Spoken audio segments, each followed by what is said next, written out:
Друзья, привет! Сегодня решила поделиться с вами рецептом своих любимых булочек. Я их очень часто пеку, так как у меня дома они разлетаются просто на ура. Готовится легко, а главное получаются нежные и воздушные. А начинка прям объедение. Посмотрите, я надеюсь, вам тоже захочется их приготовить. И первое, что я делаю, это завожу дрожжи. Беру 100 мл теплого молока, 2 ложки сахара, 2 столовые ложки муки на 1 пакетик сухих дрожжей. Качественно перемешиваю, чтобы дрожжи растворились. Я всегда завожу дрожжи для этих булочек, тогда они получаются пышными и воздушными. Накрываю полотенцем и отправляю в теплое место буквально на 15 минут. А пока растапливаю 50 грамм сливочного масла, оно понадобится для теста. И оставляю его остывать. Тем временем моя опара готова, можно уже заняться тестом.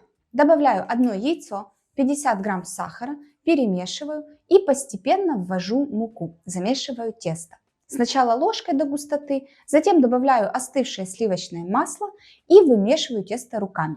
Постепенно добавляю еще немножко масла, чтобы тесто не было слишком липким. Смазываю миску и отправляю тесто подниматься на час-полтора в теплое место под полотенчиком. А пока тесто поднимается, займусь начинкой. Я использую обычный сухой пудинг. Его я завариваю в 200 мл молока. Большую часть молока ставлю подогреваться, немножко оставляю в чашке. Сюда же в кастрюльку добавляю 2 чайные ложки сахара, а в оставшемся молоке развожу 20 грамм ванильного пудинга без сахара. 20 грамм это половина стандартной упаковки. Перемешиваю, чтобы не было комочков, и постепенно вливаю его в кастрюльку с молоком. И на медленном огне завариваю пудинг. Пары минут будет достаточно, он быстро готовится и хорошо загустевает. Это тот самый пудинг, который продается в магазине и обычно стоит на полке рядом с желе. Готово, даю ему остыть. Тут уже и мое тесто отлично поднялось. Я его обваливаю, обильно присыпаю мукой стол, выкладываю тесто, раскатываю его, стараясь придать прямоугольную форму. Не сильно тонко, чтобы оно потом в процессе не порвалось. Вот так будет достаточно.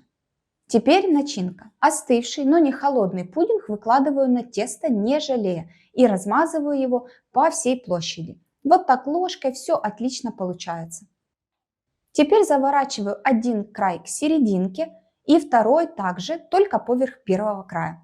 Разравниваю все аккуратненько и нарезаю на 8 равных кусочков. И из них закручиваю бантики. Так тесто переплетается с начинкой, и булочки получаются очень симпатичными. Не переживайте, начинка внутри густая, она не вытечет, а булочки не развалятся. Накрываю полотенцем и оставляю их на 15 минут чуть-чуть приподняться. И последний штрих, осталось немножко смазать булочки яйцом. И после этого отправляю выпекаться в разогретую до 180 градусов духовку на 20-25 минут. Смотрите, когда булочки подрумянятся, значит можно доставать. Все, булочки испеклись. Посмотрите, какие они пышные, красивые получились. Обязательно попробуйте приготовить. Надеюсь, вам тоже понравится. Всем приятного аппетита. Пока!